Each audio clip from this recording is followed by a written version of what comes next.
হঠাৎ করে এত সর্দি জ্বর থাকার পরও দুপুরবেলা পড়ন্ত বিকেলে বলা যায় মেয়েকে সাথে নিয়ে চলে গিয়েছিলাম একটু শপিং করতে টুকটাক। অনেকদিন হয়েছে মেয়েকে সাথে নিয়ে বের হচ্ছিলাম না, কারণ মেয়েরও সময় হচ্ছিল না আর আমারও সময় করে উঠতে পারছিলাম না।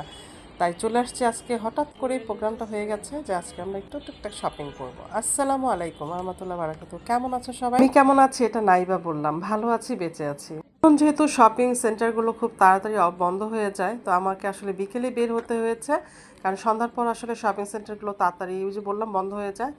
তো এই কারণে আর কি এই সময়টায় চলে আসতে হয়েছে। আর শপিং করতে ভালো লাগে আসলে সন্ধ্যার পরই, কিন্তু কিছুই করার নেই। তো যাই হোক, এখানে কিন্তু আমি লিপস্টিক দেখছিলাম প্লাস কাজলগুলো দেখছিলাম। আর আমার কাজল তো দিতে অনেক বেশি ভালো লাগে, আর আমি ছোটোবেলা থেকে কাজল দিই। অনেকে মনে হয়তো প্রশ্ন জাগে যে আমি কি সবসময় কাজল দিই কিনা। হ্যাঁ, আমি ছোটোবেলা থেকেই কাজল দিই এবং খুব এটা আমার অভ্যাস হয়ে গেছে।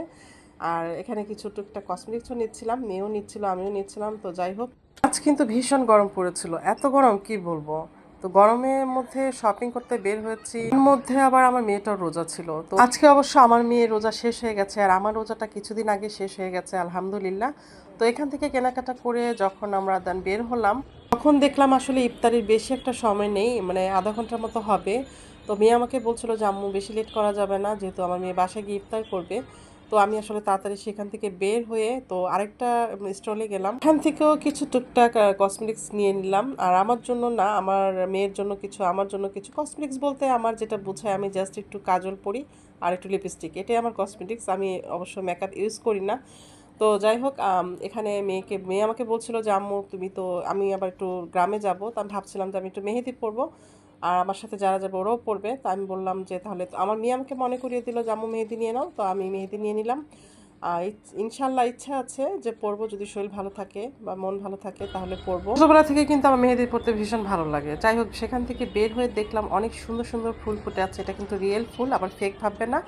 তো সেখান থেকে একটা রিক্সা করে আমরা সোজা চলে আসলাম এখানে একটা রেস্টুরেন্টে। এখানে আসার কারণও কিন্তু আবার একটা আছে, সেটা হচ্ছে আমার মেয়ে যেহেতু রোজা আছে, আর আমি ভাবলাম তাহলে মেয়ের জন্য এখানে একটু ইফতারি করার ব্যবস্থা করে দিই, যাতে মেয়ে বাসায় গিয়ে খেতে পারে। আমি কিন্তু আমার মেয়েকে এখান থেকে বাসায় দিয়ে তারপর আবার সেখান থেকে একটু চলে যাব।